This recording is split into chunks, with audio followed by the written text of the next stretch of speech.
Sir page number 252 देखेंगे एक बार sir. इसका थर्ड क्वेश्चन है, वो गलत लग रहा है मुझे। हो सकता है, बहुत सारे गलत है। थर्ड क्वेश्चन, हाँ ये नीचे वाला। हाँ सर। हाँ, इसका फॉर्मूला है एक, मैं बता देता हूँ आपको। हाँ एसेट प्राइसिंग मॉडल का एक फॉर्मूला है, सब लिख लेंगे अपने पास। आपसे रिस्क फ्री। हाँ, इसमें पूछा what is the expected return. Expected return का फॉर्मूला है risk free return risk free beta into beta market की return minus risk free return. तो रिस्क फ्री रिटर्न क्वेश्चन में गिवन है 5% प्लस बीटा क्वेश्चन में गिवन है 1.2, market की return 12 minus 5, तो 5 प्लस 1.2 इंटू 7, 5 प्लस 7 12 7 84 8.4, आंसर आ गया 8 और 5 13, 13.4 आंसर है इसका। बी आंसर है इसका, ठीक कर लीजिए। एक्सप्लेनेशन पढ़ ले। कर तो इसने भी यही रखा है, बस कैलकुलेशन गलत कर ली। देखिए कैसे करा इसने। 5 ठीक है, 1.2 इंटू 12 माइनस 5 तो 7 आ गया, तो 8.4 ही लिखा। 5 से जोड़ने में गलती कर दी थी, ये तो आप खुद भी देख सकते हो भाई। 8.5 और 5 जोड़ोगे तो 14.4 नहीं आएगा, 13.4 आएगा। ठीक है, बस टोटल की गड़बड़ है, बाकी ठीक है। तो आंसर हो गया इसका 13.4। अब दिक्कत ये है, गलतियां भी ठीक करने के लिए मुझे बुक पे जाना पड़ेगा, लेकिन छोड़ो, ठीक नहीं करते। और कोई क्वेरी? सर एक नीचे और है इसके 5वें नंबर पर, what is market risk premium. Market risk premium का फॉर्मूला होता है, प्रीमियम इसी बोलते हैं कि मार्केट की रिटर्न रिस्क फ्री रिटर्न से कितनी ज्यादा है, यही होता है प्रीमियम। तो फॉर्मूला हो गया, ये लिखा है ना, मार्केट की return minus risk free return, बस ये फॉर्मूला हो गया। अब ये अलग से लिखा हुआ है, दोबारा लिखा हुआ है, और कुछ नहीं। ये हो गया इसका आंसर, मतलब ये है इसका फॉर्मूला। वो उन्होंने लिखने में थोड़ा सा ऊपर नीचे हो रहा है, और कुछ नहीं। सर तो जो R underscore M minus R underscore F जो लास्ट में, तो ये फॉर्मूला है इसका ना। ये फॉर्मूला है, मतलब कि आपकी मार्केट की रिटर्न तो 15% है और रिस्क 7%, तो आप मार्केट कितना एक्स्ट्रा कमा के दे रही है, 8%, डिफरेंस दोनों का।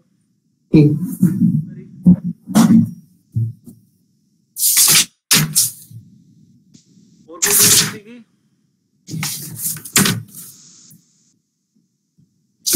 करी नहीं है कोई, बैक क्वेश्चन नहीं करके कर रहा है, कर जाके।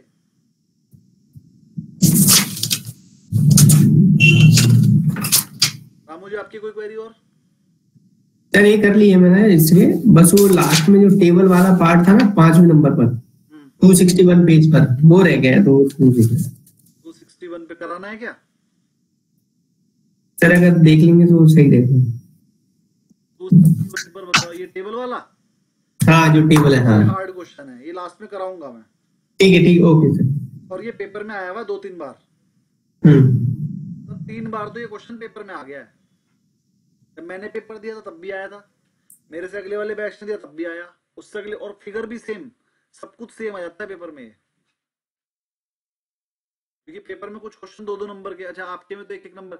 ये वाला जो क्वेश्चन आता है ये इंपॉर्टेंट है, और इस तरह के क्वेश्चन पेपर में आ जाते हैं। ठीक है, तो ये वाला जरूर कर लेना आप लोग भी, और नहीं हुए तो मेरे से पूछ भी लेना, और मैं जरूर कराऊंगा, मुझे याद दिला देना। सॉल्व कराऊंगा लेसन खत्म होने के बाद, थोड़ी सी नॉलेज और बढ़ जाने तो। फिर पेज नंबर बताइए, कहां तक पढ़ा दिया था हमने?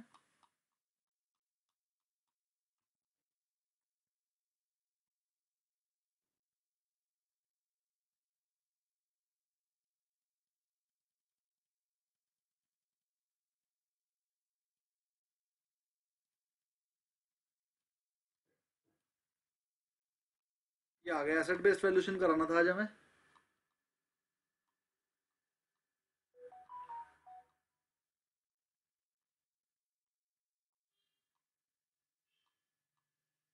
एडवांटेज ऑफ डीसीएफ लिमिटेशन और एक क्विक रिकैप आपने पढ़ लिया होगा।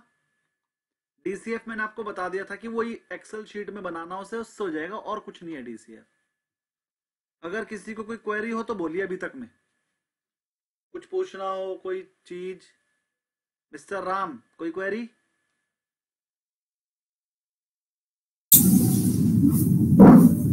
नो सर, डीसीएफ अप्रोच थोड़ी कम समझ में आई है ना? थोड़ा सा थोड़ा सा। लेकिन अगर आप कुछ क्वेश्चन सॉल्व करेंगे, थोड़ा सा समझने की कोशिश करेंगे, थोड़ा सा आप इंटरनेट पे सर्च करेंगे व्हाट इज डीसीएफ अप्रोच, तो आपको पूरा समझ में आएगा। जो मैंने बताया वही है और उसमें कुछ नया बताने को नहीं है जो मैं और बताऊं। मतलब आपके पास जो पैसा आने वाला है फ्यूचर में, उसकी प्रेजेंट वैल्यू को ही डीसीएफ अप्रोच बोलते हैं। और प्रेजेंट वैल्यू कैसे निकालते हैं वो मैंने आपको बता दिया भाई, 1 डिवाइडेड बाई जो भी रेट हो उसके आपसे प्रेजेंट उसे वैल्यू से मल्टीप्लाई कर लो, लास्ट में टोटल कर लो। वो जो एक्सेल शीट बनाकर बताई है वही डीसीएफ अप्रोच से प्रेजेंट वैल्यू मेथड भी बोलते हैं। ठीक है ठीक है, इस वजह से मैं उसको और कुछ नहीं बता पा रहा हूँ क्योंकि और कुछ है ही नहीं। ठीक, आगे बढ़ते हैं थोड़ा सा। और डीसीएफ अप्रोच पे एक आधा क्वेश्चन आ भी जाता है पेपर में, तो आपने डीसीएफ अप्रोच को स्किप नहीं करना है, छोड़कर नहीं जाना है। ठीक है, एक मैंने आपको कंपनी की वो दे दी थी रिपोर्ट, समझ में आ गई? बढ़िया। अच्छा, एक चीज और बताइए, गेस्ट लेक्चरर हैं, गेस्ट लेक्चरर हैं, सहारनपुर की सीए इंस्टीट्यूट के प्रेसिडेंट है, एक्स प्रेसिडेंट हो गए अब तो, एक्स प्रेसिडेंट है सीए राघव गर्ग। अगर आप कहें तो उनका एक गेस्ट लेक्चर करा दिया जाए। वो 2 से 2.5 करोड़ की कैपिटल से ट्रेड करते हैं अपना, 2 से 2.5 करोड़ की कैपिटल उनकी अपनी है और मेरे क्लाइंट रह चुके हैं। मतलब वो 2-2.5 करोड़ की कैपिटल मैं भी मैनेज कर चुका हूँ उनकी, अब भी करता हूँ। जब भी उन्हें कोई प्रॉब्लम आ जाती है, मेरे दोस्त हैं तो मुझे कॉल करते हैं। पिछले बैच की भी मैंने उनकी क्लास करवा दी थी और सबको बहुत अच्छा फीडबैक आया था, सबको मजा आ गया था। तो अगर आप कहें तो मैं उनसे टाइम लेकर एक गेस्ट लेक्चर रखवा देता हूँ उनका किसी एक क्लास में। सर वो NISM वाला ही होगा आगे का? मतलब वो पढ़ाते नहीं है, वो एक ट्रेडर है। हाँ सर, तो वो पढ़ाएंगे कुछ नहीं, आपको प्रैक्टिकल नॉलेज लेनी है, कोई कुछ प्रैक्टिकल पूछना है। सर आप स्टॉप लॉस कैसे डिसाइड करते हो, टारगेट कैसे डिसाइड, कितना रखना होता है, सर डर लगता है तो क्या करते हो, बड़ी कैपिटल काम करते हो तो 1 सेकंड में 20 लाख का नुकसान, 1 सेकंड में 20 लाख का प्रॉफिट दिख जाता होगा, तो क्या करते हो। देखो बहुत ऐसी चीजें वो बता देंगे। देखो मैं बताऊंगा ना तो आपको लगेगा यार सर लेक्चर देते हैं, मेरी बात आपको याद नहीं रहेगी क्योंकि मैं तो रोज ही दे रहा हूँ। सर बिल्कुल याद रहती है आपकी बात। कुछ ऐसा होता है, मान लो मैं 50 चीजें बताऊंगा तो 2 चीजें भूल जाओगे, लेकिन अगर कोई नया बंदा आके 2-4 चीजें बता के जाएगा वो सारी याद रहेंगी, उसने बताई 4 ही है ना। तो ये बात तो समझ कर चलिए कि वो कुछ नया तो नहीं बताने वाले, जो मैं बताता हूँ वही बताने वाले हैं, है ना। लेकिन अलग तरीके से बताएंगे, नया फ्लेवर होगा, प्रैक्टिकली बताएंगे। तो आप अपनी क्वेरीज प्रैक्टिकल ट्रेडिंग से रिलेटेड, प्रैक्टिकली हम लॉन्ग टर्म के लिए शेयर कैसे डिसाइड करें, जो भी आपके क्वेश्चन है, मतलब आप पूछ सकते हैं तो बता देंगे, मना कर देंगे, है ना। तो अगर आप कहें तो मैं उनसे फिर एक अपॉइंटमेंट फिक्स करता हूँ उनकी एक, फिक्स कर दीजिए। बिल्कुल सर, जरूर जरूर कीजिए। तो मैं उनसे बात करके आपको बताऊंगा वो किस दिन आ सकते हैं, फिर आप लोगों से पूछूंगा किस दिन बुलाएं। ज्यादातर वो सैटरडे या संडे की ही क्लास लेते हैं क्योंकि बाकी दिन तो ट्रेडिंग होती है। तो ऐसा हो सकता है सैटरडे या संडे में से एक स्पेसिफिक अलग से एक क्लास रखनी पड़ेगी और रात के टाइम ही रख लेंगे, वही 8:30 से 9:30 तक 1-1.5 घंटे की रख लेंगे, है ना। ठीक है सर। उनका तो YouTube चैनल भी है सर, शायद मैंने 1-2 बार देखा है जब ये क्लास स्टार्ट होती है तो आप देखते हैं। चैनल तो नहीं है उनका, वो मेरे पास ही मेरी क्लास में ही आए हुए हैं तो मैंने रिकॉर्डिंग करके डाल रखी है उनकी। और इंस्टाग्राम पे वो डालते हैं, फेसबुक पे वो डालते हैं, कभी कभार फोटोज डालते हैं, वीडियो नहीं डालते। मेरे दोस्त ही हैं, मेरे पड़ोसी हैं, और मैंने बताया मेरे तो क्लाइंट भी रह चुके हैं, मतलब मैंने उनका अकाउंट मैनेज किया है, उनका, उनकी वाइफ का, और वो मेरे फ्रेंड्स हैं, मतलब उनकी वाइफ भी मेरी फ्रेंड है और वो भी दोनों सीए हैं। ठीक है, मेरे से तो एज अ फ्रेंड आ जाएंगे, मैं पैसे थोड़ी दूंगा उन्हें आने के मैं तो फ्री कराऊंगा, हर बार क्लास उनसे फ्री करवा लेता हूँ एक। तो चलिए मैं आप सबने कहा है तो मैं उनके लिए एक क्लास मैनेज करवाता हूँ उनसे कह के, और इस संडे ही करवा दूंगा जहां तक है, क्योंकि अभी तो 1 हफ्ता बाकी है ना, कल ही बात कर लूंगा। सैटरडे या संडे में रख लेंगे, आपको उसके लिए बस मेरी कोशिश ये है कि क्लास में स्टूडेंट उस दिन ज्यादा हो, सबके सब आए, ऐसा ना हो कि उन्हें लगे यार 2 को क्या पढ़ाऊं, है ना। तो जैसे 10-12 स्टूडेंट आज की क्लास में, औरों को मैं डाल दूंगा कि आज एक नया लेक्चरर आ, तो हो सकता है क्वांटिटी बढ़ जाए। मैं चाहता हूँ कि 20-22 बच्चे तो होना क्लास में, मेरी भी इमेज रह जाएगी, वो कहेंगे 2 बच्चों को पढ़ा रहे हो क्या, ये वाली। तो उस दिन सब आए लेकिन, है ना। चलिए पढ़ना स्टार्ट करते हैं, कोई क्वेरी नहीं है तो आगे बढ़ते हैं। ये asset based valuation method, asset based valuation method क्या होता है, वो इंट्रिंसिक वैल्यू कैलकुलेट करता है कंपनी की by assessing the value of its assets and subtracting liability. मतलब इंट्रिंसिक वैल्यू का फॉर्मूला हो गया assets minus liability.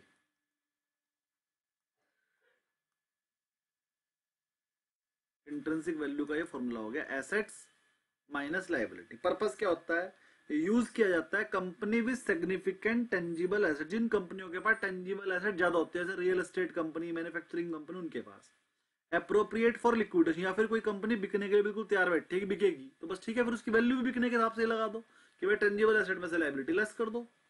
Distress asset जिसके पास ज्यादा हो, डिस्ट्रेस एसेट मतलब जिनकी वैल्यू ना बची हो, ऐसे एसेट ज्यादा हो। एसेट हैवी बिजनेस, या फिर ऐसे बिजनेस में जहां पर एसेट ज्यादा है। कुछ कंपनियां ऐसी होती है जिनके पास एसेट्स ज्यादा होती है और प्रॉफिट उस हिसाब से नहीं आता है, तो उन कंपनीज को प्रॉफिट के हिसाब से वैल्यूएशन ना करके एसेट्स के हिसाब से वैल्यूएशन करते हैं। जैसे आप बीएचएल कंपनी की बात करते हैं, आप कभी कभी कहोगे सर बीएचएल कंपनी का प्रॉफिट इतना ज्यादा नहीं है, फिर भी उसे इतनी हाई वैल्यूएशन क्यों मिलती है। कई बार रामू जी ने मेरे से पूछा है, सर वैल्यूएशन का नहीं समझ में आता गेम में क्या है। मतलब बीएचएल कंपनी को अगर हम किसी और कंपनी से कंपेयर करें, जैसे एचएएल से कंपेयर करते हैं, बीएचएल कंपनी को एचएएल से कंपेयर करोगे तो आपको नहीं समझ में आएगा उन्हें पीई रेशो कम ज्यादा क्यों है। लेकिन उसी बीएचएल कंपनी को अगर आप किसी और कैपिटल गुड्स सेक्टर की कंपनी से कंपेयर करोगे तो आपको पता चलेगा कि बीएचएल का पीई और कंपनी से ज्यादा है, लेकिन और कंपनीज का प्रॉफिट बीएचएल से ज्यादा है। तो फिर बीएचएल को हैवी पीई क्यों, तो उसका रीजन बताता हूं मैं। बीएचएल अगर आप जाओगे तो यहाँ हरिद्वार मेरे घर के पास है, मैं बीएचएल के स्कूलों में पढ़ा हुआ हूँ, मैं बीएचएल में पला बड़ा हूँ, मैं पैदा बीएचएल में हुआ हूँ, मुझे बीएचएल के बारे में सब पता है और उन्हीं के स्कूलों में पढ़ा हूँ मैं, है ना। मैं 7th 8th क्लास तक बीएचएल के स्कूल में पढ़ा हुआ हूँ। तो मैं हरिद्वार में रहा करता था। हरिद्वार में एक जगह है जहां पर बीएचएल के नाम से फैक्ट्री है, भारत हैवी इलेक्ट्रिकल्स लिमिटेड, और उसके आसपास के 30 किलोमीटर के एरिया को बीएचएल ही बोला जाता है। उसके आसपास के 30-40 किलोमीटर के एरिया को बीएचएल ही बोला जाता है, sector 1, sector 2, sector 3, sector 4, sector 5 ऐसे करके। तो उस जगह का नाम भी बीएचईएल है, और वो किसकी संपत्ति है, बीएचईएल कंपनी की। और वो 40 किलोमीटर के एरिया में रहता कौन है, बीएचईएल के एम्प्लॉइज। इतनी बड़ी कंपनी है कि एक तो अपने आप में फैक्ट्री ही 30-40 किलोमीटर में है, फिर उस 30-40 किलोमीटर की फैक्ट्री के चारों ओर 40-40 किलोमीटर चारों तरफ भी उसी के एम्प्लॉय रह रहे हैं। यानी कि एक बहुत बड़ा एरिया, एक शहर बीएचएल कंपनी का है, और ये उसकी सिर्फ एक ब्रांच है। ऐसे पता नहीं कितनी ब्रांच है, कोई बीएचएल कंपनी कोई हरिद्वार की थोड़ी है, हरिद्वार में उसकी एक ब्रांच है, तो वो इतनी बड़ी है। तो ऐसी पता नहीं कहां कहां फैले हुए हैं उसके तो, और उसकी जगह जगह की वैल्यू ही बहुत ज्यादा है। वो पूरा का पूरा बीएचएल जो पूरा गांव शहर बसा हुआ है पूरा उसका है, हरिद्वार सिटी में है, बिल्कुल मेन जगह पे। वहीं पर मैं रहा हूँ, वहीं पर पढ़ा बड़ा हूँ। उनके अपने स्कूल है, 25-30 तो उनके स्कूल हैं बड़े बड़े। क्या आपके शहरों में बड़े स्कूल होंगे जो बीएचएल के अपने स्कूल हैं। अपने हॉस्पिटल्स हैं बीएचएल के जो अपने एम्प्लॉयज के लिए बना रखे हैं उसने, और बाहर वाले भी आ जाते हैं इलाज करवाने। उनके अपने स्कूल्स हैं अपने एम्प्लॉयज के लिए, उसमें बाहर वाले भी पढ़ सकते हैं। तो मैं बाहर वाला था। तो मीन्स कहने का कि बीएचएल की एसेट्स बहुत ज्यादा हैं, लेकिन उसके हिसाब से प्रॉफिट नहीं है। तो उसकी जो वैल्यूएशन है उसके एसेट्स की वजह से है, पीई रेशो के हिसाब से नहीं है उसकी वैल्यूएशन। उसकी वैल्यूएशन ये है कि भैया 1 लाख करोड़ या 10 लाख करोड़ की तो उसकी क्या एसेट्स ही है, तो इतनी वैल्यू तो देनी पड़ेगी ना उसे, ठीक। तो कुछ कंपनीज की प्रॉफिटेबिलिटी इतनी अच्छी नहीं होती, लेकिन उसकी वैल्यूएशन इतनी ज्यादा होती है क्योंकि उसके एसेट्स ज्यादा है। अब अडानी एंटरप्राइजेस की अगर बात करो, उसके पास अपनी एसेट्स ही नहीं है, सब कुछ तो किराए पे। मुद्रा है, मुद्रा पोर्ट है अडानी एंटरप्राइजेस का, वो अडानी की बहुत सारी कंपनी है, उन्होंने क्या कर रखा, गवर्नमेंट से लीज पे ले रखे 25-30 साल के लिए, मतलब किराए पे। 30 साल बाद तो छोड़ना है ना सब कुछ, लेकिन उनकी वैल्यूएशन बहुत ज्यादा है क्योंकि प्रॉफिटेबिलिटी बहुत अच्छी है। जिन कंपनी के प्रॉफिट ज्यादा है उन्हें पी के हिसाब से वैल्यूएशन मिलती है, जिन कंपनी के एसेट्स ज्यादा है उन्हें इंट्रिंसिक वैल्यू के हिसाब से वैल्यूएशन मिल जाती है। तो एक मेथड में आपको सिखा रहा हूं इंट्रिंसिक वैल्यू, और एक इन कंपनीज में यूज करोगे जिनकी वैल्यूएशन वैल्यू ज्यादा है, जिनकी प्रॉपर्टी ज्यादा है, जिनकी एसेट्स ज्यादा है। यही मैंने उसमें लिखा हुआ भी है बुक पे। क्या used for companies with significant tangible asset, जिनके पास टेंजिबल एसेट ज्यादा हो या लिक्विडेशन में जा रही हो, बिकने वाली हो कंपनी, वो when to use, suitable for asset rich companies, कह रहा जिन कंपनी में एसेट ज्यादा उनमें, where future earnings are uncertain, जहां पर एक सर्टेन अर्निंग नहीं कि हर साल इतनी होगी ही होगी, जहां पर फ्यूचर अर्निंग अनसर्टेन हो तो वहां पर हमें डिसाइड कर ही नहीं सकते ना डीसीएफ अप्रोच लगा सकते ना पीई रेशियो वैल्यू अप्रोच लगा सकते। भाई पीई रेशियो किस में लगाओगे कि भैया इस कंपनी का इतना ईपीएस और हर साल आएगा इतना, उसी में तो पीई रेशियो लगाओगे, भाई पीई से मल्टीप्लाई कर लो, इतना तो आएगा ही। अब किसी कंपनी का कभी तो अर्निंग हो जाती है 50 रुपए की, कभी होती है 2 रुपए की, कभी नेगेटिव होती है, कभी फिर 100 रुपए की आती है, इसमें अर्निंग अनसर्टेन है, तो वहां पर पीई रेशियो वैल्यू मेथड नहीं लगता, डीसीएफ अप्रोच मेथड लगा ही नहीं सकता क्योंकि हमें पता ही नहीं कितना कमाएगी वहां पर, तो फिर उसे एसेट्स के हिसाब से ही लिया जाता है। भैया इसके पास 100 करोड़ की एसेट है, चलो 20% वैल्यूएशन दे दो, 120 करोड़ की कंपनी हो गई, निकाल लो भाई एक शेयर की वैल्यू कितनी। तो वो वाली कंपनियों में इंट्रिंसिक वैल्यू मेथड लगता है, जो मैंने आपको बताया, एसेट्स में से लायबिलिटी लेस कर देते हैं, एसेट्स की वैल्यू में से टोटल लायबिलिटी लेस कर देते हैं, निकल कर आ जाती है intrinsic value, number of share से डिवाइड करके एक शेयर की वैल्यू निकल आती है। ज्यादातर कौन सी कंपनीज में, जिनकी प्रॉफिटेबिलिटी कम हो, अनसर्टेन हो, या फिर वो लिक्विडेशन में जाने को तैयार बैठी हो। ठीक, अगला ये थ्योरी में आ सकता है कि इंट्रिंसिक वैल्यू मेथड आप कब यूज करोगे। अगला की एसेट बेस्ड वैल्यूएशन अप्रोच, और कौन सी है, अगले मेथड का नाम है बुक वैल्यू मेथड। जब इंट्रिंसिक वैल्यू निकाल रहे थे तो वो मार्केट प्राइस पे निकलती है, मार्केट प्राइस मतलब market price of the all assets minus market price of the all liability, तो उसे बोलते हैं इंट्रिंसिक वैल्यू मेथड। और जब वही चीज बुक वैल्यू से करी जाए, मतलब एसेट माइनस लायबिलिटी ही है इसका आंसर भी, लेकिन यहां पर book value of asset minus book value of liability, तो उसे बोलते हैं बुक वैल्यू मेथड, और इसे नेट एसेट वैल्यू भी बोलते हैं। Measures the net asset value company by subtracting liability from the total asset. Formula क्या है इसका, total asset minus total liability, लेकिन इसमें बुक वैल्यू लेनी है। और जब मैंने इंट्रिंसिक वैल्यू में बताया था वहां पर मार्केट प्राइस लेनी है, वही एसेट माइनस लायबिलिटी ही करना है। यहां तक किसी को कोई कंफ्यूजन, किसी को दोनों चीजों में कोई कंफ्यूजन? मतलब सर एक ही डिफरेंस है कि उस केस में आपको मार्केट एसेट, हाँ, और इसमें बुक वैल्यू जो कंपनी के बुक्स ऑफ बुक। ऐसा हो सकता है कि मैंने घर 50 लाख में खरीदा, तो मेरी बुक्स में तो वो 50 लाख का दिख रहा होगा, उल्टा डेप्रिसिएशन लग गया होगा तो और कम का भी दिख रहा होगा। लेकिन हो सकता है ना 20 साल में उसकी वैल्यू बढ़ के 2 करोड़ हो जाए, मार्केट वैल्यू उसकी 2 करोड़ है लेकिन मेरी बुक्स में 25 लाख का दिख रहा है, तो जब मैं नेट एसेट वैल्यू निकालूंगा तो उसे 25 लाख लूंगा, और जब मैं इंट्रिंसिक वैल्यू निकालूंगा तो मैं उसकी मार्केट प्राइस ले लूंगा 2 करोड़। यहां तक सबको सब कुछ क्लियर? आगे बढ़ते हैं, अगले मेथड का नाम है लिक्विडेशन वैल्यू मेथड।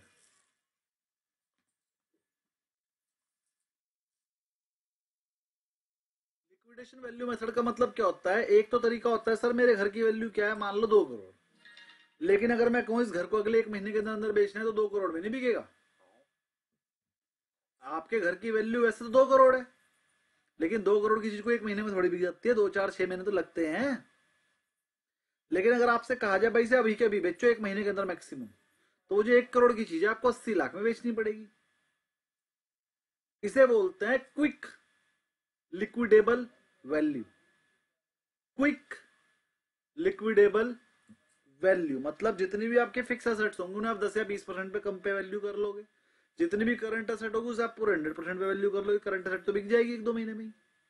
ठीक है, तो उसे बोलते हैं लिक्विडेशन मेथड। जब आपको कंपनी को कैश का क्राइसिस आ जाए और आपको लगता है कि अभी कंपनी को हमें 1 या 2 महीने में ही बेचना पड़ेगा, तो फिर उसकी वैल्यूएशन हम लिक्विडेशन मेथड से करते हैं, और उस केस में उसकी फिक्स एसेट को उसकी मार्केट वैल्यू से 10 या 20% कम पे आंका जाता है। ठीक, और लाइबिलिटी को पूरे पे आंक लेते हैं और करंट एसेट को पूरे पे। ठीक है, तो इसे ही बोलते हैं लिक्विडेशन मेथड। क्या होता है इसके अंदर, liquidation value method estimates the net value of if company asset are sold off quickly under distressed condition, और इसका फॉर्मूला क्या होता है, realisable value of asset. Asset की मार्केट प्राइस नहीं, रिलायजेबल वैल्यू मतलब एकदम क्विक मार्केट प्राइस माइनस उसमें से अगर कोई एक्सपेंस लग रहा हो उसे बेचने में, तो वो भी कमीशन वगैरह देनी हो, किसी को ब्रोकरेज देनी हो, तो नेट रिलायजेबल वैल्यू आ जाएगी, NRV, नेट रिलायजेबल वैल्यू आ जाएगी। ये भी एक मेथड हो गया।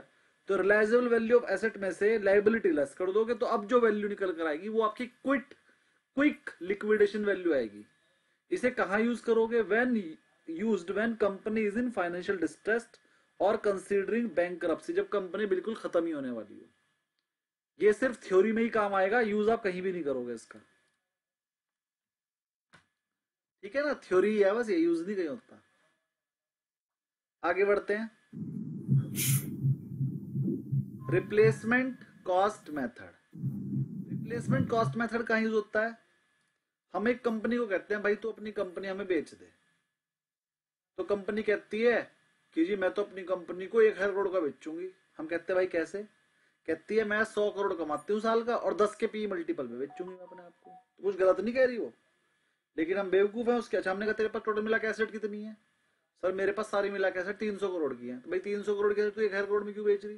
कि जी मैं तो अपने पी रेशो के हिसाब से बेच रही हूँ ना, 100 करोड़ में साल की कमाती हूँ, 10 करोड़ 1,000 करोड़ में बेचूंगी। लेकिन तेरे पास एसेट तो 300 करोड़ की है ना, 400 करोड़ में बेच दे।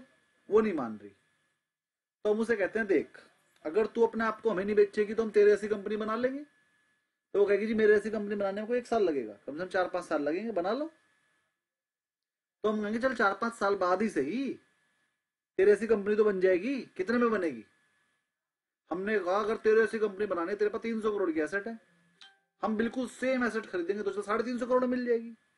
350 करोड़ में तेरे ऐसे एसेट्स आ जाएंगी, 5 साल लगेंगे तेरे ऐसी कंपनी बनाने में, तो थोड़ा वैल्यूएशन ले ले। तो हम उसे कहेंगे भाई 350 करोड़ तेरी रिप्लेसमेंट वैल्यू है। रिप्लेसमेंट वैल्यू मतलब बिल्कुल तेरे जैसी कंपनी बनाने में हमें कितने पैसे लगेंगे, वो है 350 करोड़। हम तुझे उसमें 20% वैल्यूएशन दे रहे हैं, 450 करोड़ पकड़ और दे दे कंपनी। तो ये बार्गेनिंग करने का एक तरीका हो गया। और अगर उसके बाद भी वो ना माने, ठीक है भैया हमें तेरी कंपनी लेनी ही नहीं है, 350 खर्च करेंगे, अपना सेम एसेट खरीद लेंगे, 5 साल में 450 करोड़ में कंपनी पड़ जाएगी। 1000 क्यों दे? 5 साल काम करके भी 1000 करोड़ नहीं पूरे कर पाने के, उससे बढ़िया तो ये है ना 5 साल देरी लगा लो। तो जब हम किसी नई कंपनी का एक्विजिशन कर रहे होते हैं तो हम रिप्लेसमेंट कॉस्ट मेथड से और कंपनियों की वैल्यूएशन लगा लेते हैं और फिर कहते हैं कि नई कंपनी बनाई जाए या इसको खरीद लिया जाए। अगर हमें लगता है कि वही कंपनी कम रेट में मिल रही तो खरीद लेते। जैसे अल्ट्राटेक ने अंबुजा सीमेंट भी खरीद लिया, इंडिया सीमेंट भी खरीद लिया। उसने सोचा कि भाई मुझे पोर्ट बनाना है, समझो अडानी को पोर्ट बनाना था। अब पोर्ट कोई 2-4 लाख टन में तो बनता नहीं सीमेंट में, उसे तो कई हजार टन सीमेंट चाहिए था। अडानी को रोड्स बनानी थी, उसमें भी उसे हजारों टन सीमेंट चाहिए था। उसने सोचा कि मैं जाके अंबुजा सीमेंट से कहूंगा भाई तू कितने का सीमेंट लगाएगा, उससे गिड़गिड़ाऊंगा भैया प्लीज मेरे को रेट थोड़ा कम कर ले, मैं इतने 1000 टन खरीद दूंगा, बना दे, मैं तुझे एडवांस पेमेंट भी दे रहा हूँ, बना दे। उसने कैसे खरीदी क्यों ना लू? उसने उठा के पहले अल्ट्राटेक को खरीद लिया, फिर अंबुजा को खरीद लिया, फिर इंडिया सीमेंट को खरीद लिया, एसीसी को भी कहा था खरीदने को, एसीसी वाले ने बेचा नहीं। कोई ना बेच भाई तू, तेरे रेट ज्यादा है। उसने एसीसी को छोड़ के पूरे इंडिया की सारी सीमेंट कंपनियां खरीद ली बड़ी बड़ी। अल्ट्राटेक नंबर 2 पे आती थी एसीसी के बाद, उसने वो खरीद ली। तीसरे नंबर पे अंबुजा आती थी, वो भी खरीद ली। इंडिया सीमेंट भी 10वें 15वें नंबर पे तो आती थी, उसने वो भी खरीद ली। और तीनों को मिला के इतनी बड़ी कंपनी बना दी, वो नंबर 1 पे हो गया। समझ रहे हो? और खरीदने से उसे कोई नुकसान नहीं हुआ, उसे तो इतना सीमेंट खरीदना ही था। उसने कंपनियां ही खरीद ली, सीमेंट बनाया जाओ और मुझे दिए जाओ, हमें बाहर बेचने की जरूरत ही नहीं है। बाहर भी बेचो, मुझे भी दो। समझ रहे हो? तो उसने सारी कंपनियां खरीदी अपने लिए। इस चीज से अल्ट्राटेक का फायदा हुआ कि नुकसान? सर फायदा ही हुआ, अच्छे भाव में बिक गई कंपनी। नहीं अल्ट्राटेक तो का फायदा कंपनी हुआ कि अल्ट्राटेक को एक बहुत बड़ा मिल जा रहा है। अडानी कंपनियों में जहां भी सीमेंट यूज होगा अल्ट्राटेक का ही जाएगा, बिना बात के अल्ट्राटेक को फायदा मिल गया है। ठीक, अडानी को ये फायदा है, अरे यार ले लें तो प्रॉफिट जा तो मेरी जेब में ही रहा, वो वाली कंपनी भी तो मेरी ही है। तो ये से बोलते हैं हम रिप्लेसमेंट कॉस्ट मेथड। मेरे हिसाब से आपको क्लियर हो गया होगा, थ्योरी में ही है ये, यूज कम ही होते हैं, जब बहुत बड़े लेवल पे वैल्यूएशन करोगे तो यूज भी हो जाएंगे। आगे बढ़ते हैं, अगला आ गया एडजस्टेड नेट एसेट मेथड। अब नेट एसेट मेथड तो आपको पता ही है, एडजस्टेड नाम लगा दिया, बाकी है कुछ नहीं, फेयर वैल्यू निकाल लोगे तो एडजस्टेड नेट एसेट मेथड बोल देंगे। थ्योरी में ही है, कोई नई चीज नहीं है, बस मैं समझाया जा रहा हूं। अगला market value of asset method. जैसे मैंने इंट्रिंसिक वैल्यू सिखाई थी आपको, उसमें मार्केट वैल्यू ऑफ एसेट ले लेते थे, मार्केट वैल्यू ऑफ लायबिलिटी ले लेते थे, इसे इंट्रिंसिक वैल्यू मेथड भी बोलते हैं, इंट्रिंसिक वैल्यू मेथड।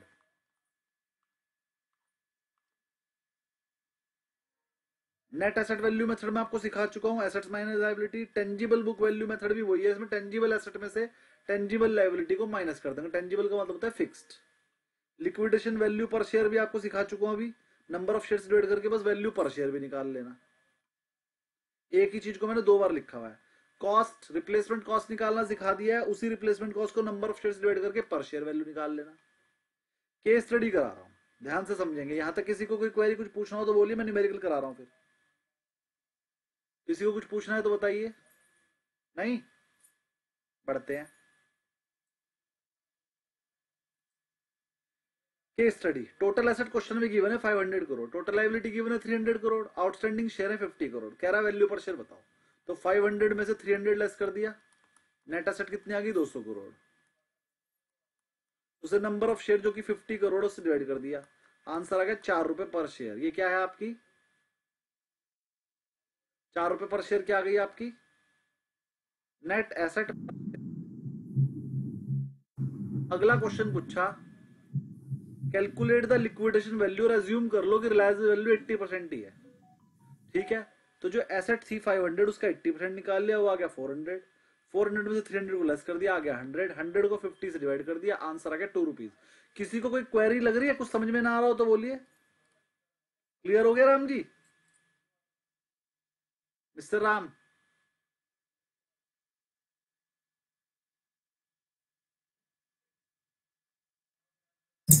हाँ जी सर। आगे समझ में? अच्छा, सेकंड वाला फिर से बताइए। सेकंड वाला देखिए, फर्स्ट वाला तो ये हो गया था, आपकी बार उसने कहा कि ऐसा ज्यूम कर लो कि रिलायंस वैल्यू 80% ही है। अब रिलायंस वैल्यू किसकी होगी? एसेट्स की। अब वो कह रहा है एसेट्स की वैल्यू रिलायंस वैल्यू मतलब बेचने वाली वैल्यू, तो 500 की जगह 80% ही मिलेगा। 80% मतलब 400 ही मिलेंगे। 400 में से 300 लायबिलिटी लेस करिए, आ गया 100 करोड़। 100 करोड़ की कंपनी और 50 करोड़ शेयर, तो एक शेयर को कितना मिलेगा? 2 रुपए। 2 रुपए पर शेयर आंसर आ गया। ये आ गई आपकी रिलायजेबल वैल्यू, जो कि क्वेश्चन में लिखा हुआ था कि एसेट आपकी 80% पे बिकेगी। तो ठीक है, 80% कर लिया। आया? क्लियर हुआ? हाँ सर, हो गया। थोड़ा सा समझोगे सब क्लियर होगा। मेरे को समझ में आ रहा है कि आपकी मैथ्स थोड़ी सी वीक है, लेकिन करोगे तो हो जाएगा। पेपर में बड़े इजी क्वेश्चन आते हैं ऐसे ही जैसे मैं समझा रहा हूँ, लेकिन सारे बैक क्वेश्चन कर लोगे तो मैथ्स भी अच्छी हो जाएगी। ठीक है, थोड़ा धीरे धीरे समझाएंगे। जो समझ में ना आए मेरे से पूछ 100 बार पूछो, मैं बता दूंगा। ओके, ठीक है सर, ठीक है। अगला, advantage of assets based valuation. Sir asset based valuation करने के क्या एडवांटेज है? Based on tangible data. एक तो टेंजिबल एसेट्स को ही आप देखते हो, रिड्यूसिंग सब्जेक्टिव अजम्पशन, जो अपनी तरफ से अजम्पशन ले लेते हो ना, कंपनी का इतना प्रॉफिट आ जाएगा, इतनी ग्रोथ आ जाएगी, ना ही तो सब advantage of asset based valuation का ये मेथड का फायदा ये है कि इसमें आप ग्रोथ से कोई मतलब ही नहीं है, प्रॉफिट से कोई मतलब ही नहीं है, बस एसेट में से लायबिलिटी लेस करते हो, तो इसमें अजम्पशन लेने की जरूरत नहीं पड़ती। लिक्विडेशन एनालिसिस का ये फायदा है कि जब कंपनी लिक्विडेशन में जा रही हो, बैंक्रप्सी में जा रही हो, तो आपको उसकी सही वैल्यू पता लग जाती है। या फिर एसेट रिच कंपनी, उनके पास एसेट ज्यादा है, तो आप उनकी वैल्यू निकाल सकते हो कि अगर इस कंपनी को आज ही बेच दे तो कितने पैसे मिलेंगे, वो वाली वैल्यू का फायदा हो जाता है। लेकिन लिमिटेशन क्या एसेट बेस्ड वैल्यूएशन का? सर एक तो इसमें इंटेलेक्चुअल प्रॉपर्टी भी तो आपको देखते ही नहीं हो, आप सिर्फ टेंजिबल एसेट को देख लेते हो। कंपनी की गुडविल, कंपनी की इंटेलेक्चुअल प्रॉपर्टी, पेटेंट राइट, इन सबको तो लेते ही नहीं हो। ब्रांड वैल्यू को, गुडविल को, इन सबको तो आप देखते ही नहीं हो। No earning consideration. अगर कंपनी के पास एसेट कम है लेकिन अर्निंग बहुत ज्यादा है, आप उसे देखते ही नहीं, अर्निंग कितनी हुई हो आप देखते ही नहीं हो, ये इसकी लिमिटेशन है। Fails to capture the future earning potential को आप देखते ही नहीं हो। Not ideal for growth company. अब जो कंपनियों में अर्निंग बहुत बढ़िया है, ग्रोथ कर रही है, उनके लिए ये वाला मेथड वैल्यूएशन का सही नहीं है। उनके लिए कौन सा, ग्रोथ कंपनीज के लिए कौन सा मेथड बढ़िया है? PE valuation. पीई मैंने आपको पहले ही दिन सिखाया था कैसे। ईपीएस निकाल लो और फिर सही पीई से उसे मल्टीप्लाई करके उसकी वैल्यू निकाल लो। ये मैंने जब आपको शुरू की 2 क्लासेस सिखाई थी तभी सिखा दिया था। इसके लिए आप क्लास नंबर 1 और 2 देख सकते हो। मैंने बताया था ना, ईबीआईटी में से इंटरेस्ट लेस करो, ईबीटी आएगा, टैक्स लेस करो, ईएटी आएगा, ईएटी को नंबर ऑफ शेयर्स डिवाइड करो, ईपीएस आ जाएगा, और ईपीएस को पीई रेशियो से मल्टीप्लाई करोगे तो मार्केट प्राइस आ जाएगा, जो कंपनी का टारगेट आता था। ये मैंने आपको शुरू की 2 क्लासेस में ही सिखा दिया था, दोबारा भी आएगा तो सिखाएंगे। किसी को कोई क्वेरी हो तो बोलिए। चलिए, ये आपने पढ़ लिया है, बहुत बढ़िया। ये देखिए प्राइस टू बुक रेशियो, ये तो बहुत सारे फॉर्मूले आ गए जो मैंने आपको पढ़ा चुका हूँ, वही दोबारा से। सारे फॉर्मूले मैंने यहाँ एक साथ लिख दिए, आप याद कर लेना।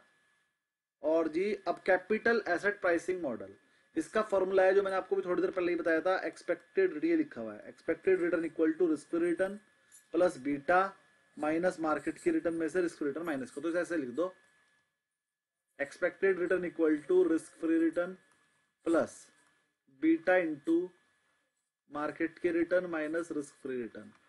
ये फॉर्मूला है, याद कर लो, आपके सारे क्वेश्चन हो जाएंगे, लिख लो अपने पास।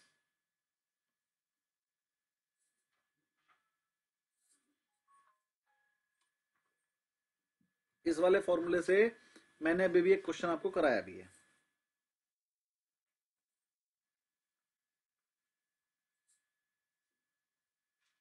सर एक बार ऊपर करेंगे जो भी आपने फॉर्मूला लिखा है ना।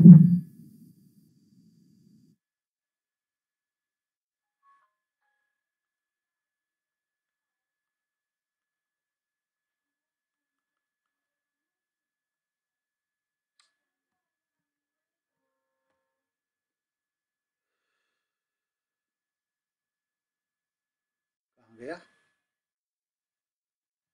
सर जो भी आपने लिखा था ना, कंट्रोल जेड कीजिए 2-3 बार आ जाएगा। अरे जेड करने पे तो कहीं कहीं चला गया मैं। कंट्रोल वाई कीजिए एक बार। वाई करने पे भी यही हूँ। नहीं आ रहा ना, पेज नंबर बता दो। बुक नहीं खोल के रखते क्या? सर ये ना पेज नंबर 250, ये आगे नहीं है ये। Expected return multiplied by expected return equals to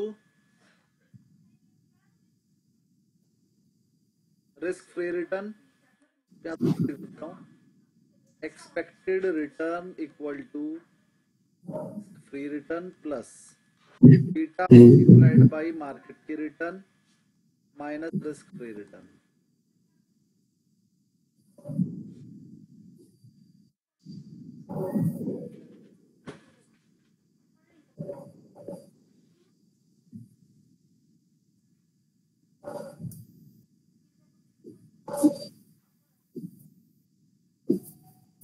अब इसके बारे में बता देते हैं, थ्योरी में क्वेश्चन बहुत आ जाते हैं। देखो रिस्क फ्री रिटर्न क्या होती है?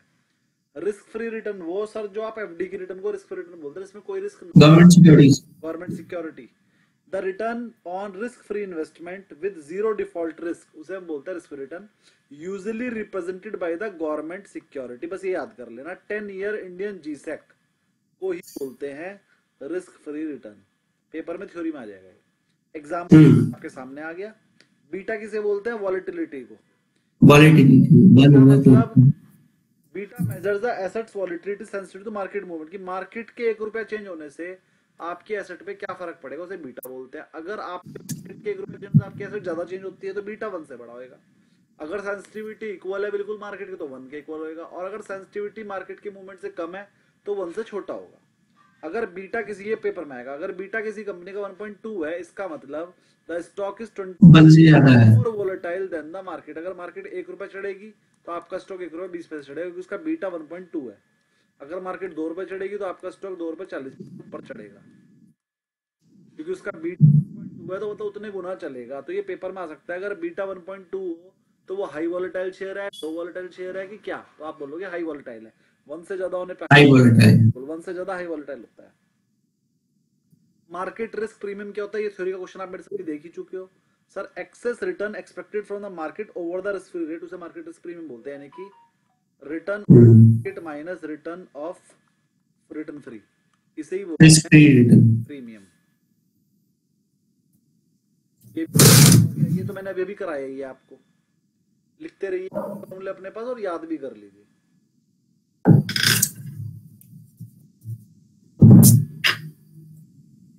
एक और करा देता हूँ, चलो तो छोटा सा क्वेश्चन है, आप ही कर लेना। क्या करोगे? एक्सपेक्टेड रिटर्न निकालनी है, risk free return 6% plus beta 1.5 multiplied by 12 minus 6, तो 6 1.5 इंटू 6 प्लस 9 40% आंसर आ गया। जिसकी मैं तो एकदम समझ में आएगा, जिसकी नहीं होगी धीरे धीरे कर लेना, होएगा ऐसे। किसी को आया हो तो बता दीजिए, दोबारा बता देंगे।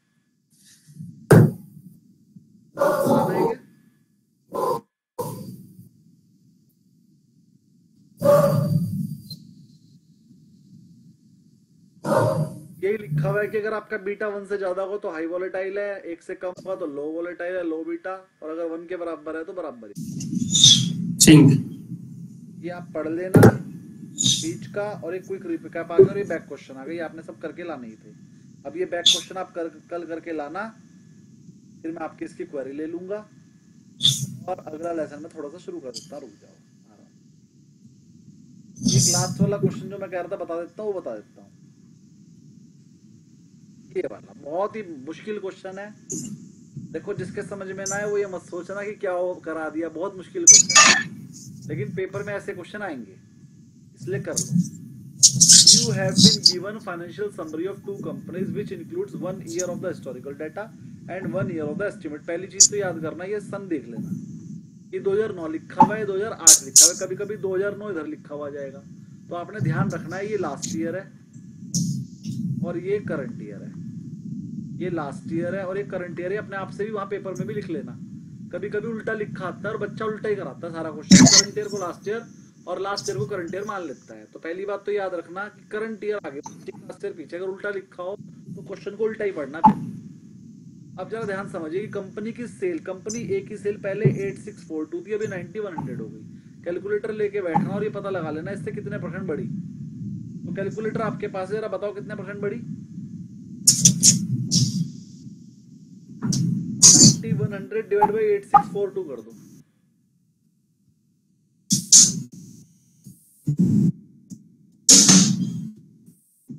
बताइए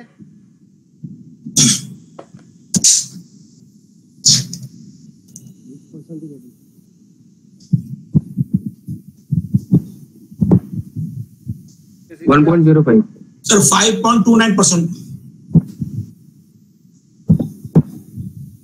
इसकी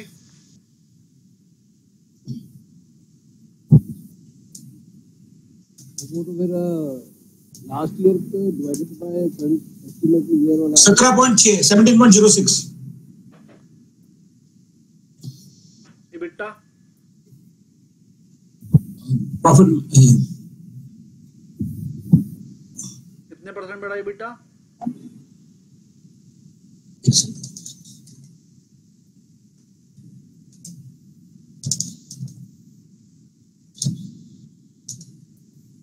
सर कंपनी ए का वो 1.05% आ रहा है सर। 3.09 सर।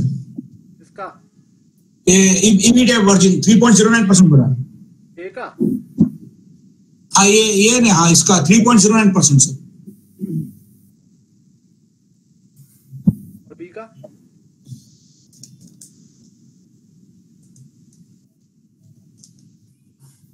ए का 10 पॉइंट कुछ आ रहा है सर EBITDA। 4754 डिवाइड बाय 4611 करो।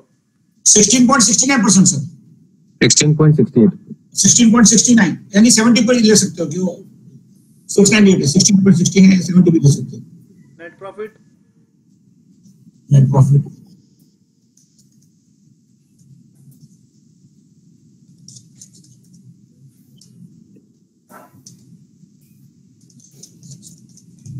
$16.26%। बी का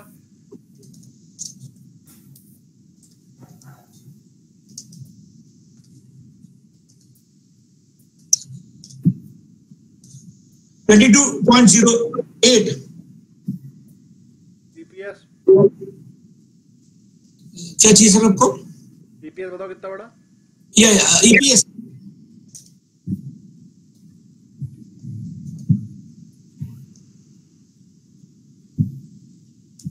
14.70 14.70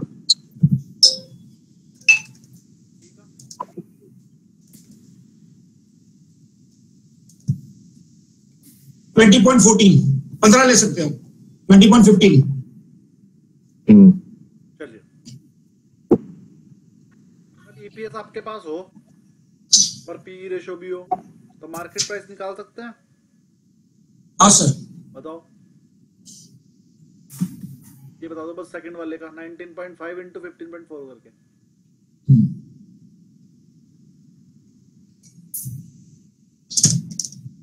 $300.3 हो गए। इसका 300.3 दूसरे का 300.90. 586 पॉइंट, अच्छा वो लास्ट ये वाला 586.04.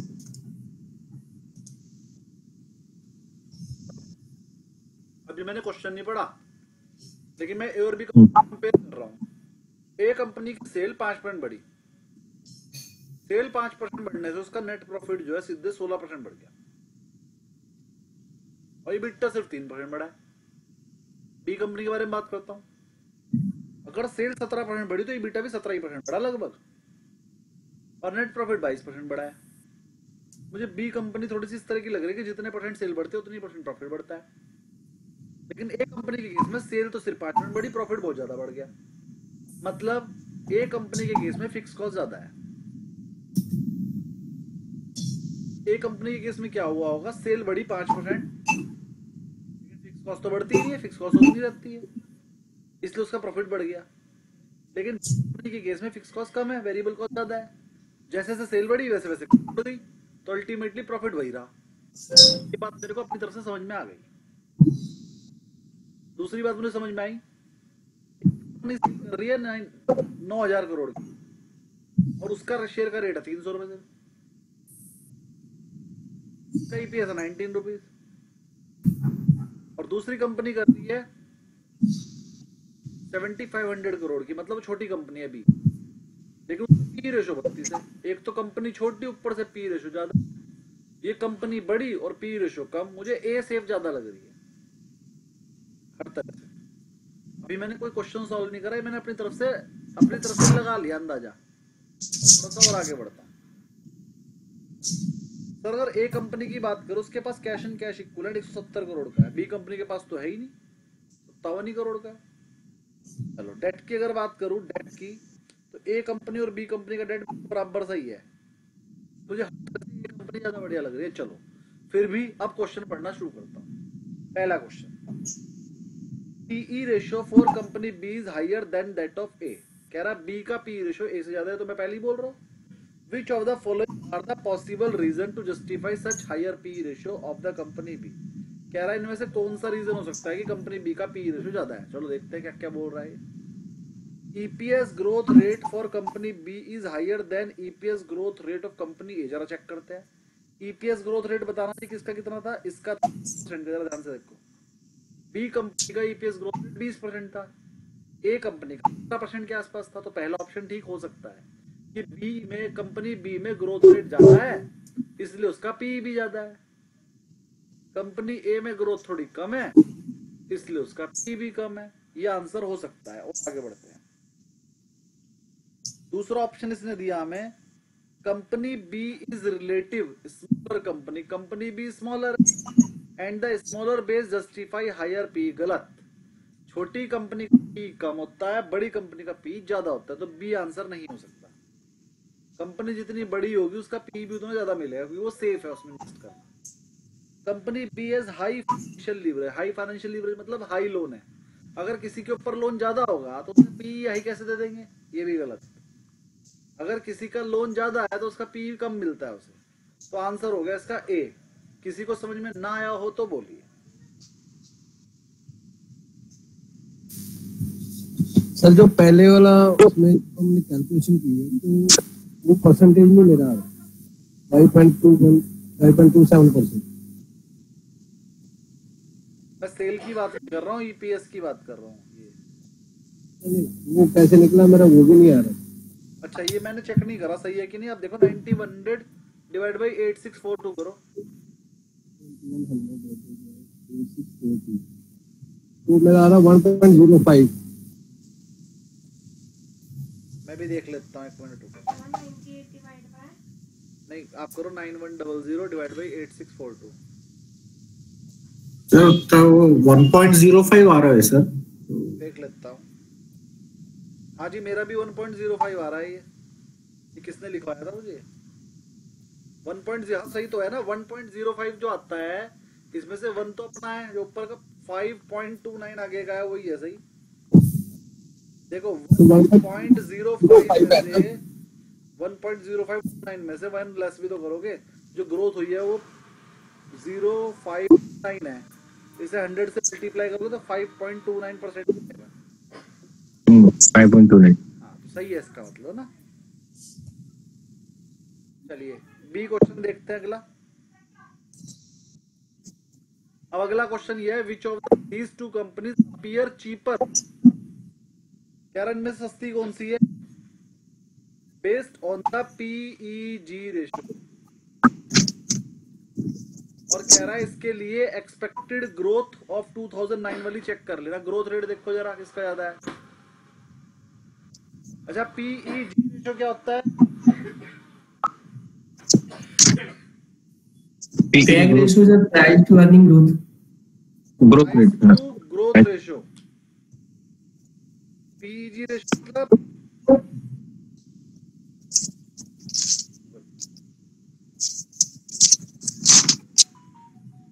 PEG रेशियो का फॉर्मूला बताया था ना, बताओ किसी को।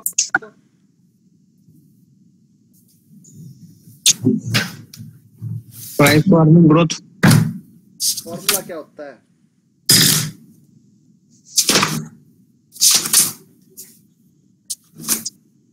लिख लो अपने पास। P ratio divide by EPS growth rate. नहीं PEG का फॉर्मूला होता है शेयर का जो प्राइस है,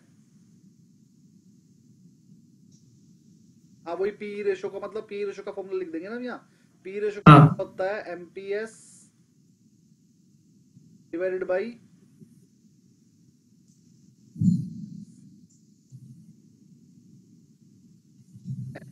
और इसी में ग्रोथ से मल्टीप्लाई और कर दो, ये फॉर्मूला हो गया PEG रेशियो।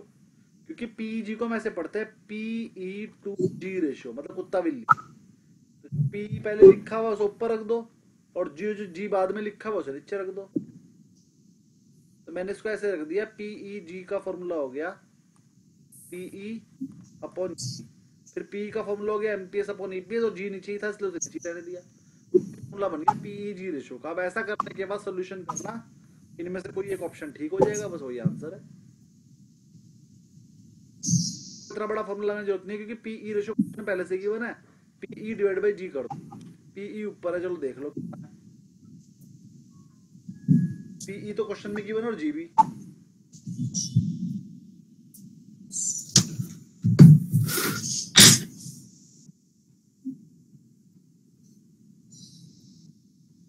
हेरा PE 2009 वाली यूज करना है PE हेरा, और ग्रोथ किस में निकालनी थी आपको, EPS में आपने निकाल ली थी थियरी। तो 15.4 डिवाइड बाय 14.7 कर लेना एक बार, 18.2 डिवाइडेड बाय 20 पॉइंट कर लेना, तो आपका इसी का आंसर एक आ जाता आएगा, एक आएगा, बी का 0.8 के आसपास आएगा।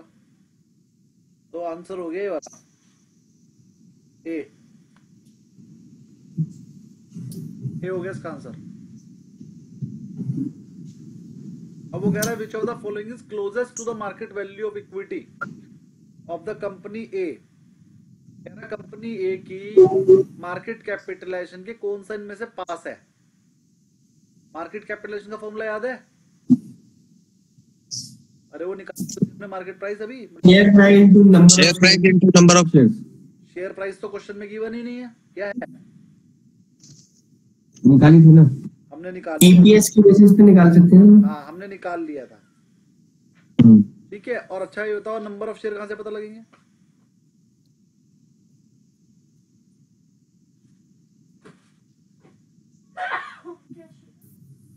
नहीं पता चल रहा है आप लोगों को।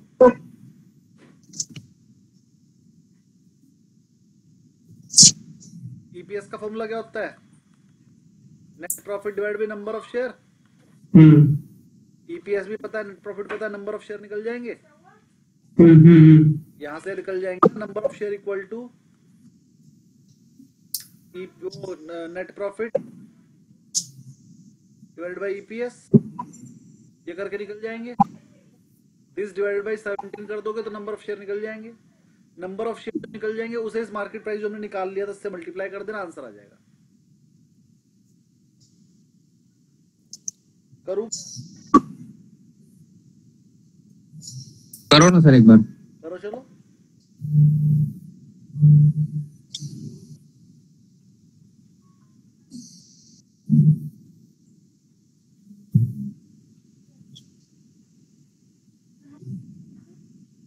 company net profit account.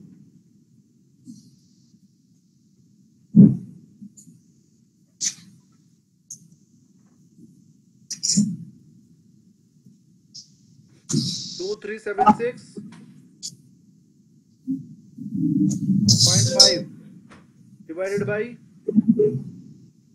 17 लगभग 139.79 आ रहा है। ये वाले को भी करके देख रहा हूँ। 2760.1 डिवाइडेड बाई 19.5 अब 141.69 आ रहा है। हमें 2009 लेकर चलना है तो 141.69 लेकर चलता हूँ। नंबर ऑफ शेयर आ गए 141.69 इनटू कर दिया मैंने 300 से, तो आसपास का आंसर 42,509 आ रहा है मेरा कंपनी ए के लिए। ये आ गया सी आंसर।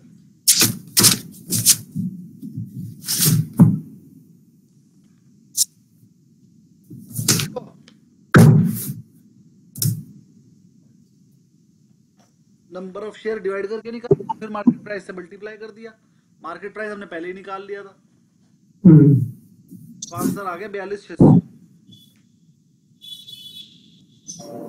अगला question, market cap of company बताओ कंपनी बी की based on last traded price अगर मान लो 36,000 की हो, which of the following is the closest to the its EV upon EBIT based on the forecast 2009। ये भी कर लोगे भाई। लास्ट ट्रेडेड प्राइस 36,000 करोड़ है।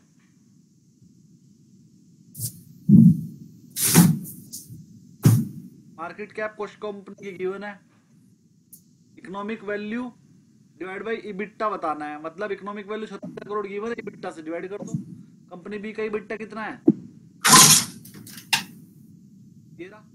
3947 हाँ 3938.80 3938.8। हाँ, इससे 36,000 को डिवाइड कर दो, क्या आया? मेरे हिसाब से 9.5 9.414 आ रहा होगा।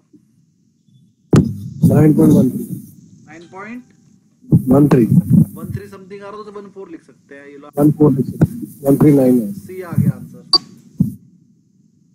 अगला, average PE ratio of peers in the industry 16 है, दूसरी कंपनी होगा। The analyst believe that company be deserves a trade at 20% premium. कह रहा है बी कंपनी को 20% का प्रीमियम मिलना चाहिए, मतलब 16 की जगह से कितना मिलना चाहिए? 19.2, 20% बढ़ा लिया। विच of the following is the fair value. ठीक है, उसका बी का पी कितना हो जाएगा?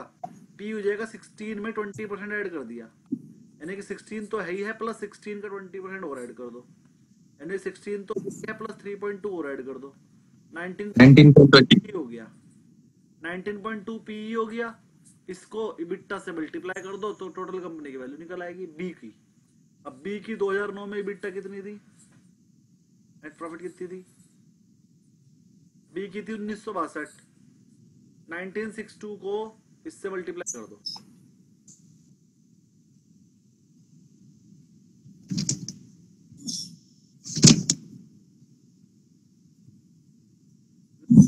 .2 हमारी पी निकल गई। ईपीएस कितना था? ईपीएस देखो, सॉरी, ईपीएस था कंपनी का 32.2 को इससे मल्टीप्लाई कर दो, बस आंसर निकालो। 32.2 19 600 कुछ कितना 618.24 आ गया आंसर। समझ में आ रहा है ना? सर ये क्या क्या किया कि अगर फेयर प्राइस कैसे निकाला? क्वेश्चन में लिखा हुआ है। फेयर प्राइस क्या होती है? फेयर प्राइस का फॉर्मूला क्या होता है? PE multiplied by EPS. यही तो होता है मार्केट वैल्यू का फॉर्मूला, सेकंड क्लास में पढ़ाया था, एमपीएस, यही तो होता है। तो निकाल दी फेयर प्राइस। ईपीएस क्वेश्चन में गिवन था, पी यहाँ पर ही गिवन था, दोनों को मल्टीप्लाई कर दिया।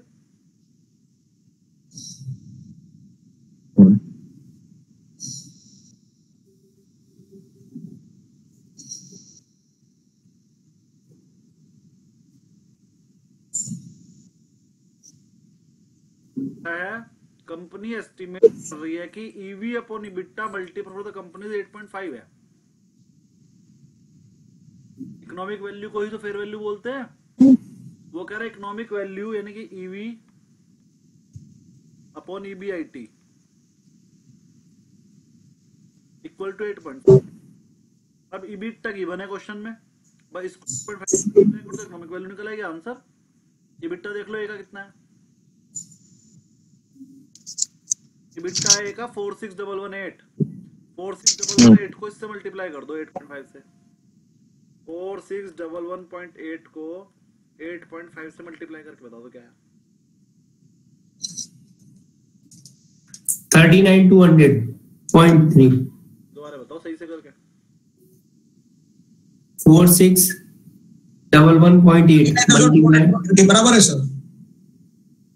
ठीक है, ए हो गया इसका आंसर, सबसे पास का वही है।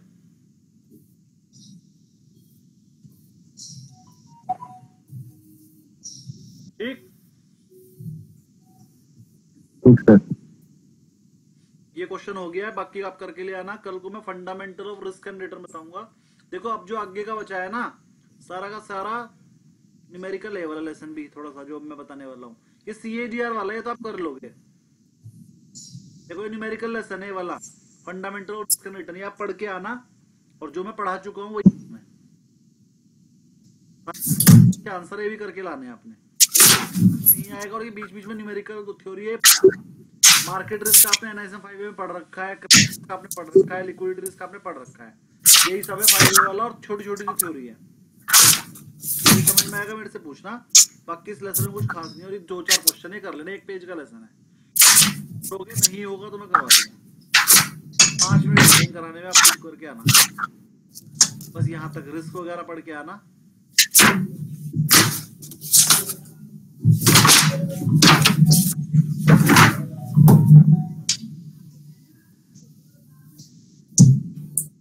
बाइस्ड भी देखो कोर्स में तो है नहीं, लेकिन मैंने डाल दिए ये over confidence biased, anchoring biased. असल में ये पेपर में आए हैं एक बार। आपने 5 में बाइस्ड पढ़ा था ना? हाँ, म्यूचुअल फंड डिस्ट्रीब्यूटर वाले एग्जाम में था। हाँ, तो ये वो वाले बाइस्ड है जो आपने वहां पढ़ लिए, और ये पेपर में एक बार 15 में आ गए हैं, तो फिर मैंने बुक में डाल कर आ गए। तो अब आप इसे पढ़ लेना। वही है जो आपने पढ़ रखा, कुछ है नहीं समझ में आएगा तो पूछ लेना, ठीक है। ये भी पढ़ के आना, थ्योरी है। ये हर्ड बिहेवियर तो याद होगा, भेड़ चाल, मतलब भेड़ चाल, कंफर्मेशन बाइज। सर पहले गुरुजी से पूछूंगा, जो वो कहेंगे वही मानूंगा, कंफर्मेशन बाइज। ये सब पढ़ लेना, नहीं समझ में आएगा तो मेरे से पूछ लेना, कोई दिक्कत नहीं, छोटा सा है ये। बस ये चैप्टर आप खुद ही पढ़ोगे। क्वालिटीज ऑफ में पढ़ाऊंगा, और ये लास्ट चैप्टर है। Qualities of a good research report के बाद 1-2 चैप्टर हो रहे हैं, वो बिल्कुल बेकार से। सर टोटल 13 है बुक में तो। हाँ, तो 12th मैं कहता रहा हूँ, 12th मैं पढ़ाऊंगा। 13 चैप्टर तो बिल्कुल ही खत्म है, वो आप खुद ही पढ़ोगे। उसमें क्या लिखा हुआ है तो आपको क्या नहीं करना चाहिए और क्या करना चाहिए एक रिसर्च एनालिस्ट को, रूल लिखे हुए हैं। रूल में क्या लिखा हुआ है भाई, रिपोर्ट बनाओगे ना तो उसके 15 दिन तक उस शेयर में ट्रेड मत करना। 15 दिन पहले और 30 दिन बाद तक उस शेयर में ट्रेड कर सकते हैं आप, ठीक है। इस तरह के रूल्स लिखे हुए हैं, वो याद करने के हैं, कर लेना। मैं पढ़ा दूंगा मेन उसमें से, बाकी आप कर लेना। और ये रिसर्च रिपोर्ट में क्या क्या ध्यान रखना होता है ये बताऊंगा। थ्योरी लेसन है, कोर्स लगभग खत्म है, लेकिन मैं फिर भी 2-3 क्लास लगाऊंगा अभी, है ना, जिससे कि आपकी पिछली क्वेरी भी हो जाए। और ये वाला लेसन भी मैं धीरे धीरे खत्म करूंगा। इसी बीच में एक क्लास में करके रख दूंगा, ठीक है। और बीच में आपको 4-5 दिन एक हफ्ते का ब्रेक देके फिर आपकी जो है प्रॉब्लम सॉल्विंग क्लासेस रख दूंगा। अगर आपकी क्वेरीज आ जाए तो 1 हफ्ते का ब्रेक देके बीच में फिर वो रख दूंगा 1-2 क्लास, ठीक है। इसके बीच में मैंने एक आपको गेस्ट लेक्चर दे दूंगा राघव जी का, ठीक है। और एक क्लास में आपको और दूंगा जिसमें वो रिसर्च रिपोर्ट को फिर से एनालाइज करेंगे। जैसे हमने एक कंपनी का करा था ना, अब की बार किसी और कंपनी का करेंगे, वो दूंगा मैं आपको, ठीक। तो वो मैं जल्दी ही देने वाला हूँ बीच में, और राघव जी की क्लास में बीच में संडे वनडे में रखवाता हूँ, ठीक। तो मैं आपको सिर्फ ये समझाना चाह रहा हूँ कि कोर्स खत्म होने वाला है। 26वीं क्लास आज थी, मैक्सिमम 30 क्लास में कोर्स खत्म हो जाएगा, मतलब 4 क्लासेस अभी और है, ठीक। राघव जी वाली क्लास को मैं उसमें नहीं गिन रहा हूँ, और अगर ज्यादा लगेंगे तो ज्यादा भी लगाएंगे, कोई दिक्कत नहीं है। अगर आपको कोई टॉपिक समझ में नहीं आया, दोबारा करना है तो करा देंगे, रिकॉर्डेड क्लास भी दे देंगे। अगर आपको कोई रिकॉर्डेड क्लास नहीं मिल रही है तो मुझे बता दे, मैं भेज दूंगा आपको। अगर सारी की सारी रिकॉर्डेड क्लास एक साथ चाहिए तो मैं वो भी दे दूंगा, वरना आपको मेरा YouTube चैनल पता ही है, वहां जाइए, सारी की सारी मैंने प्लेलिस्ट बना रखी है, वहां से पूरी क्लास देख लीजिए। ठीक, तो आज के लिए इतना ही। अभी तक जितना पढ़ाया आप सब करके लाएंगे, पास होगी और 12th लेसन कराया जाएगा। Thank you very much. शब्बा खैर। Yes, sir. Good night. Good night, sir. Radhe Radhe. Good night, sir. Thank you. Thank you.